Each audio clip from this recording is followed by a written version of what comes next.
Assalamualaikum warahmatullahi wabarakatuh. Sahabatku semua, saudaraku semua.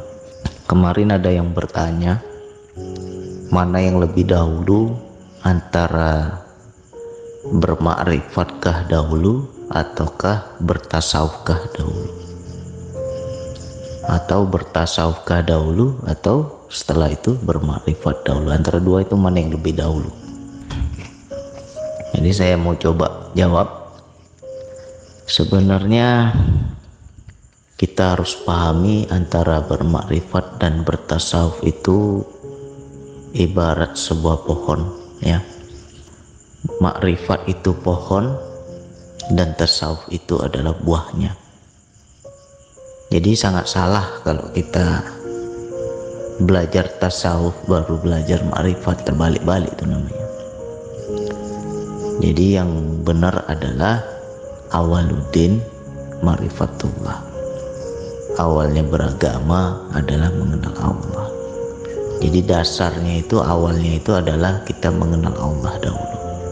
Setelah kita bermakrifat kepada Allah, setelah tercapainya keihsanan, mencapai kesadaran kepada Allah, maka di situ barulah muncul yang dikatakan ilmu tasawuf.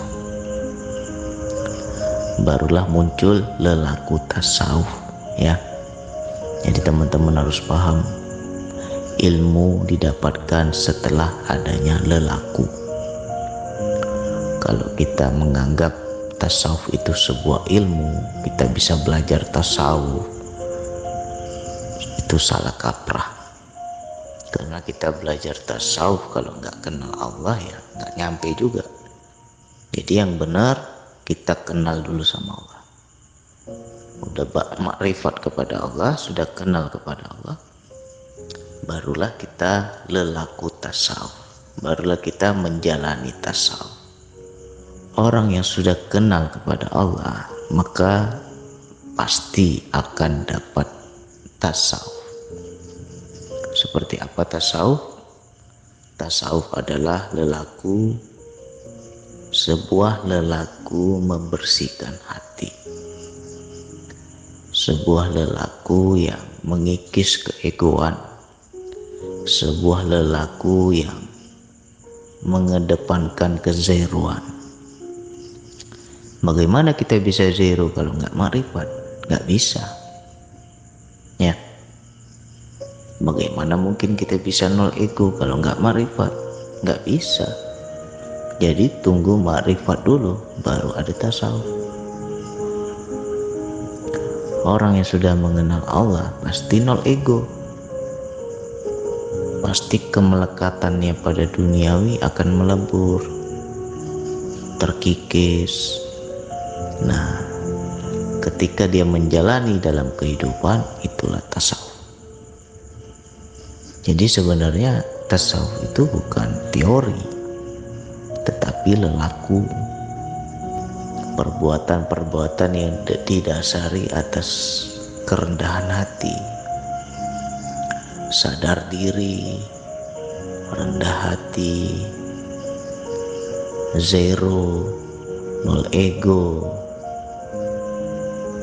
apalagi prasangka baik, apalagi lebih menjaga hatinya daripada zohirnya, lebih menjaga rohaninya daripada zohirnya, ya. Biarlah hina di hadapan makhluk asalkan mulia di hadapan Allah, itu tasawuf. Tidak gila pujian, itu tasawuf. Rendah hati, lemah lembut, prasangka baik kepada orang, itu tasawuf. Jadi sebenarnya bukan sebuah ilmu, bukan sebuah teori, tetapi lelaku dalam kehidupan. Jadi sangat sulit kalau kita belum menjalani. Mungkin banyak kita belajar tasawuf dari kajian-kajian, dari ceramah-ceramah, dari buku, dari guru, itu semua baru sebuah teori. Ketika kita menjalani, kita berlaku dalam hidup, barulah di situ ada ilmu. Barulah itu bisa dikatakan ilmu tasawuf. Jadi yang dikatakan ilmu itu apabila orang itu sudah menjalani, baru dibilang itulah orang berilmu. Tapi kalau dia banyak tahu, kayak mana bang? Taunya dari mana? Taunya dari buku. Taunya dari mana lagi? Dari guru. Taunya dari mana lagi? Ya baca internet misalnya. Itu baru hanya sebatas pengetahuan, belum bisa dibilang berilmu. Hanya mengetahui. Nah, setelah kita menjalani, barulah itu dibilang ilmu. Jadi nggak mungkin kita baca dari internet ilmu-ilmu tasawuf yang kita anggap itu ilmu. Hanya kita hafal-hafal tiap hari. Kita ngaji sana, ngaji sini, banyak kita dengar ceramah. Kita hafal-hafal isi ceramah itu, tapi kita nggak praktekkan dalam hidup. Kita nggak jalani dalam hidup. Berarti itu hanya sekedar tahu. Hanya sekedar mendengar, hanya sekedar kabar berita, belum bisa dibilang ilmu.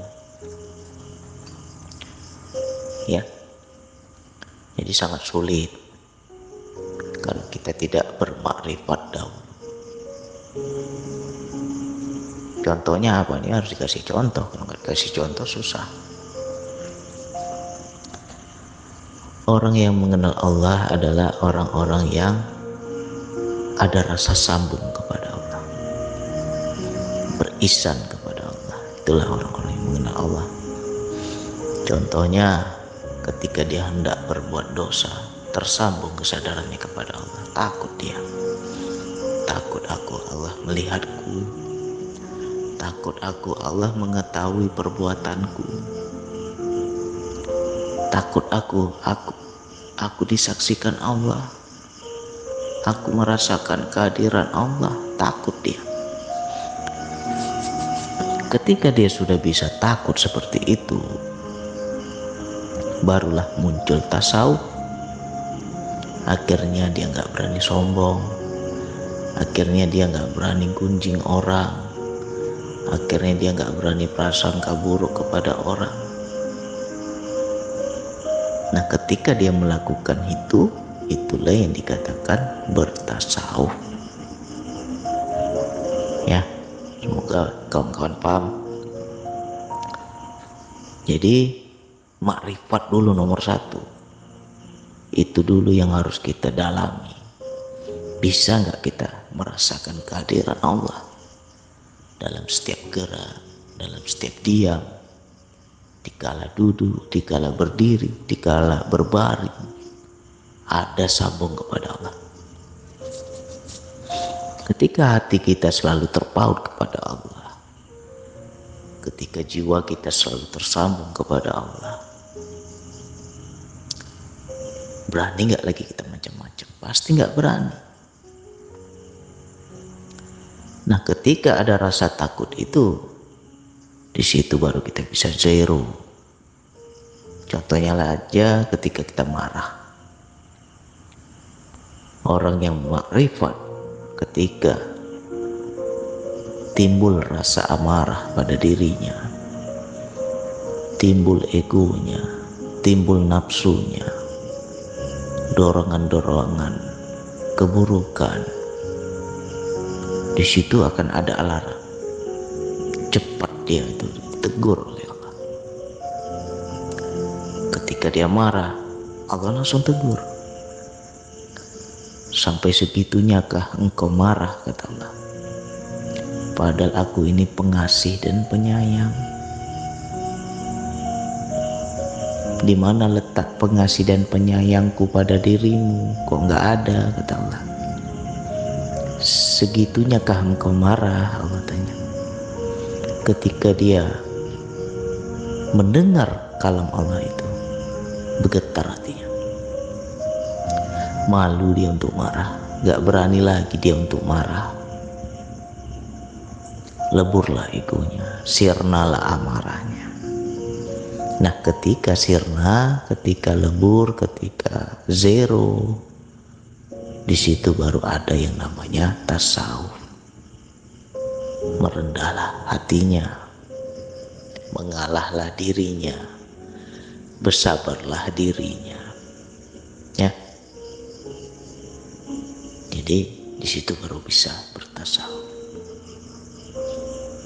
Jadi kalau kita bilang tasawuf dulu baru marifat, ya kapan? Kapan bisa tasawuf? Jadi kenal dulu kepada Allah. Ada rasa sambung kepada Allah. Bermakrifat kepada Allah. Setelah makrifat, tasawuf akan datang sendiri. Tasawuf akan muncul sendiri. Jadi nggak usah capek-capek sebenarnya kita itu belajar tasawuf. Ya. Selama ini salah belajar kita ini. Cari tahu ilmu ini, ilmu itu, tasawuf ini, tasawuf itu. Tetapi hanya sebatas tahu. Prakteknya sudah belum? Belum. Gimana? Jadi kita gali awalnya. Pintunya dari mana? Masuk dulu situ. Baru nanti bisa ditelusuri. Jadi mari kita belajar, kenali dulu Allah. Udah kenal pada Allah, barulah tasawuf itu akan datang dengan sendirinya. Ilmu tasawuf itu akan ada dalam kehidupan kita. Nanti akan datang sendiri itu. Oke, sekian dari saya. Wassalamualaikum warahmatullahi wabarakatuh.